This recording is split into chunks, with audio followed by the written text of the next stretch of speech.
Good morning, everyone. This is Jeffy Kennedy, author of Epic Fantasy Romance. I'm here with my first cup of coffee. Ah, delicious and delightful. Today is Thursday, February 16th, coming to you from a very cold Santa Fe. It is, well, I think we're already up to 15 degrees Fahrenheit. It was like -5 with wind chill when I woke up this morning. And it's very funny. I will post a photo to the show notes, but I have this ring chain that hangs off of the portal, and we've been getting up enough where it uh, thaws a little bit that we're getting dripping. We're getting this thaw coming down, snow on the roof and all this, but then it freezes again. And the ring chain is just absolutely mummified in ice. And so I'm going to try, I think I can turn this. I'm going to try to show you all the view out my window. There's a kitten in the way, and it's kind of hard to get the camera to adjust. Oh, but there, you can see it. The camera's wanting to focus on there we go. Oh, here. Oh, there, I got the focus right. Sorry if you're just on audio, this is boring. But this is the view out my office window. Isn't it beautiful? Look at all of the snow and the mountains in the distance. And then that thing, that vertical thing encased in ice, is the actual rain chain, which is now an ice chain. So now I just have to readjust to get back into my camera pose. So there's a little bit of show and tell for you today. I keep expecting it's going to pull the screw out of the canale. For those of you who are new to the show, in New Mexico, especially northern New Mexico, we have flat roofs. It's that northern New Mexico style. And so we don't have gutters, we have canales, which are sort of, it's basically a flat board with a couple of ridges on the side, and it funnels water off the roof. So the rain chain is hanging from the canale, it's a cool effect because the water comes off the roof, comes off the flat canale and forms kind of a waterfall, and then it comes down the rain chain, ice chain. So yeah, uh, we're supposed to be cold today and tomorrow, and then warm up again. Little birdie, I should put out bird seed for the birds. I've got some. I just haven't put it out this winter because we had such an abundant summer and fall that I thought the birds were pretty well taken care of. But there's a little bush tit up on the portal here that Killian is watching with great interest. And and a little wren. So they think they're coming to tell me that they could use a little help with it being so cold. So we shall do that. It's funny because if you have been listening to the show for a long time, you know that one of our pandemic projects was to build some steps that are sort of down our little rise. So if you were on video and you saw, sort of like we're on this rise and then there's a dip down to the green belt below, we put some steps into that little rise, into that little hillside, so that we could make a seating area down below. And what's really interesting is that the wildlife uses those steps to come up. And so there are some tracks coming up from below, probably coyote. It's one of the cool things about having snow cover is you could see the marks of the passage of all the wildlife that comes and goes when we're not looking. So there's your update on cats in New Mexico weather, part of the brand here. I use that hashtag on occasion. That is definitely a joke that goes from way back. A friend of mine who told me that I could probably have, sorry, kitten. He still doesn't quite get the leaping thing. That I could have had a really good blog if I would stick to like publishing topics and not so much cats in New Mexico weather, which I mean, it was really good advice, and I'm sure she was absolutely correct. I saw something yesterday. I don't remember why I encountered it, but they were talking about blogging around 2010 or so, when I was really actively blogging, and how like 11% of bloggers surveyed were making a living at it. I was like, really? I never, I was in the other 89%, no doubt, because I tend to go off on tangents like cats in New Mexico weather. Um, and I always forget to do things like mention that you can support the show. You can send money for the show if you like. There's like the little heart on the, um, I don't know, on the podcast thing and on the show notes and so forth. But I don't know. I've just never been big on the whole send me money thing. Like I did a Patreon for a little while, and I really appreciated people supporting me on it. It was great. But then I don't know. I would rather sell my books and stories. My thing. So, if we try to go on topic, where am I at? I worked on Rogue Familiar yesterday. I'm trying to get my head back into it. I'm having a hard time telling if it's working. I've just revised like 24 pages, and I feel like there's an awful lot of talking. And like maybe I should be getting to the action sooner. But I feel like there's so much story to establish at this point. And yeah, I'm having a really hard time telling if this is working or if it's too much. It's kind of following the pattern of Bright Familiar, which I know a lot of you love. But then there are other people who don't love it. And so I'm like, I'm doing an awful lot of self-talk on this one, which is always a problem. And maybe I should just go with it. Yeah, I don't know.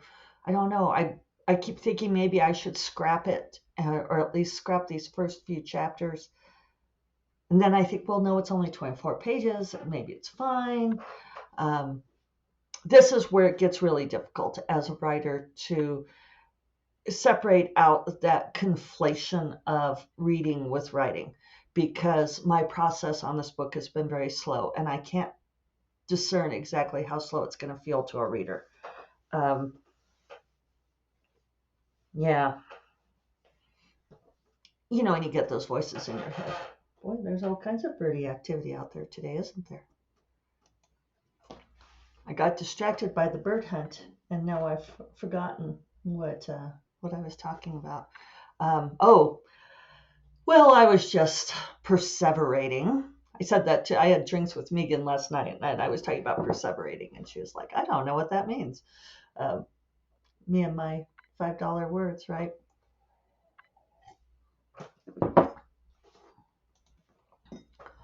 Perseverating means to go on and on with the same action or behavior, speech, to continue to talk about something that after the conversation has moved on. It's actually, I think, a neurological term. Like someone who has a neurological problem of perseverating, they might be like asked to draw a cat and then several other things, but will continue to draw a cat. It's just like a weird thing that happens in our minds where we dwell and we go over and over and over and can't let go of the thing. So here I am perseverating on this book and trying to figure out, I thought this would be such an easy book to write. I thought that it would be so straightforward. And some of it is because I've been writing the Amethyst Job at the same time, and the pace is so different. So now Rogue Familiar feels really slow to me. Like the Amethyst Job, the chapters are just like 5 or 6 pages long, and it's boom, boom, boom, boom, boom. And so now Rogue Familiar just feels like anguishingly long and slow. And I can't tell if that's correct, if that's how it should be, or if it is, if there's a problem. Yeah, and I'm not quite sure how to get an angle on it. I don't know if I need someone to read it for me or if I just need to stick it through. I might just need to stick it through. There's an adage among writers. I have friends who have said this, that if it occurs to you to cut something, then that means you should. And I'm not sure that that's a good rule of thumb. In part because it occurs to me to cut everything. I mean, do you have anything in there that you never have the thought, do I need this? Should I cut this? I am frankly tempted to scrap the 100 pages I have so far and start over, which I'm not going to do.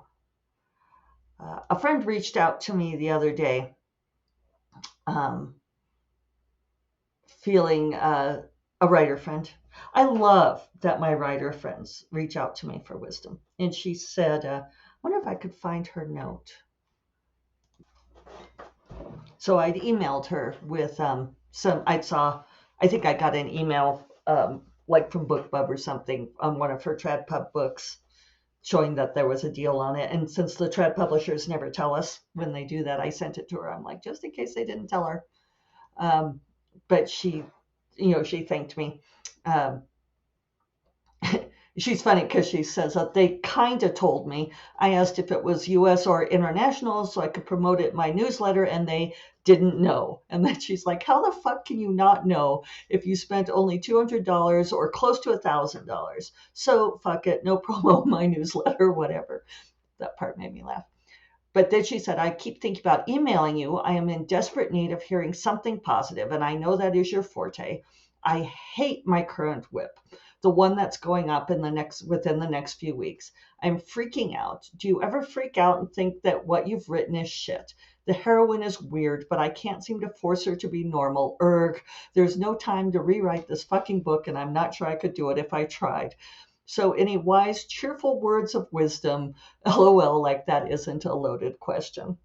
So I'm charmed that she wrote me and asked me. And here was my reply. I said, yes, I think I have that freak out at some point in every book, but some books are definitely worse than others. I think this means you're stretching yourself on this one. If you weren't, it wouldn't be so painful. Sorry, cat. Going crazy with the birds. If you weren't, it wouldn't be so painful. A protagonist who won't be forced is a powerful one. Just ride the wave, baby. You don't really have a choice, so you might as well let go and see where it takes you. Maybe it will turn out to be something really special. I am wise, aren't I? That was pretty good. And I need to, and she replied, she said, I knew you'd have wisdom. I thank you. You are right. I'm stretching on this one. It has become personal, which is always uncomfortable. So I need to take my own advice, right? Probably, and just keep going because the book's going to be what it's going to be. I always want to try to force them to be something that everybody will love, right? And you can't ever have that. So, yeah, that's actually, I'm going to take my own advice. I'm just going to keep going on this book and trust that it's doing what it needs to be doing. I do feel like there is a lot more going on here than just Sully and Jadrin's relationship, and that's part of what I'm struggling to set up. Because if it's going to be 9 books, this is the hinge book. This is the midpoint book of the series. I know I've mentioned that before. So this book is doing a lot of stuff, and I need to take deep cleansing breaths about that. Exciting news on Tuesday is that, and let me find it. I paused to find this and have discovered that it's not just birds, but that there is a small bunny racing around out there. So thus, huge excitement from Killian. Yeah, is that pretty exciting? Yeah, he's all worked up. Get him some bunny, which won't happen. It's inside. just in case you were worried. So anyway, Tor Publishing Group, which is like the big science fiction fantasy publisher, announced the creation of Bramble, a new imprint of Tor dedicated to a wide array of romantic stories for the modern reader. From science fiction and fantasy to contemporary and family saga, romance belongs in every genre, and every genre belongs in Bramble. Whether the last page holds happily ever after to be continued or an ending that isn't so simple, Bramble books will take you on an extraordinary journey of love. With spice levels to suit all readers, with familiar tropes and uncharted territory, Bramble books will explore a love that's tangled up, covered in thorns, and oh so sweet. Bramble is for everyone, and everyone deserves a good love story. President and publisher Davy Pillai, who I really like, Davy, she said Tor Publishing Group is the gold standard of genre publishing, and it's the perfect time to have an imprint dedicated to romance. Bramble will be the destination for exceptional love stories of all kinds. Expanding into romance gives our team and our readers another chance to do what we do best, get obsessed. Plus, let's be real, I just want to publish more books that I love to read. Pillai also announced that Monique Patterson will join as VP Editorial Director effective February 27th and will report to Pillai. Patterson brings almost 25 years of publishing experience, specifically in romance, to the table. And I won't keep reading the press release. I will link to it. But I've known Monique for a long time. She's edited books of many friends, and she's a lovely person. And she was at St. Martin's Romance, which is where like My Forgotten Empires trilogy was published, although Jenny Conway was my editor there. So it's very interesting that Davy is bringing Monique over to the Tor side. They're both in Macmillan, but moving over to Tor. It's sort of like having little houses within, or maybe apartments within the apartment building. And like Tor and St. Martin's used to be their own companies, and then they got acquired by Macmillan. So that's sort of how these things work with the consolidation. Anyway, it's exciting. I love the name Bramble, which gives that fairy tale feel. I loved how her press release kind of indicated that. And I tagged Agent Sarah when I saw the news and said, I assume you know about this. And Sarah said that actually she had known since the week before because Debbie had tagged her personally, had emailed her to give her a heads up because she knew that Sarah represents lots of clients like me and like Grace who write and the kinds of things that Bramble will publish. It'll be interesting to see how far out of science fiction, fantasy, romance they go. One of their launch books is a new series by Jennifer L. Armentrout, so good for you, Jennifer. And it sets the tone for the kind of thing that they're going to publish. It's an exciting time for authors because a new imprint means that there's going to be a lot of money and energy and enthusiasm behind it. And so I am super excited since we have the Amethyst job going out on sub. I'm hoping that I am finally in the right place at the right time for something. We shall see. And it's exciting when a new imprint opens anyway, but especially for there to be one that's focusing on romance. That's awesome. So, it's good stuff. Good stuff happening here. So, I think I'm going to get to work. We decided not to have writer coffee today because it is too cold and snowy. And I guess the roads down in Albuquerque are bad, so Jim didn't want to come up. And the rest of us are all like, yeah, we'll just stay home. So I hope there are exciting developments in your life, new opportunities, maybe some exciting plot bunnies racing across the portal. Put out a little bird seed for the birds if it's cold where you are. And I will talk to you all tomorrow. You all take care. Bye-bye.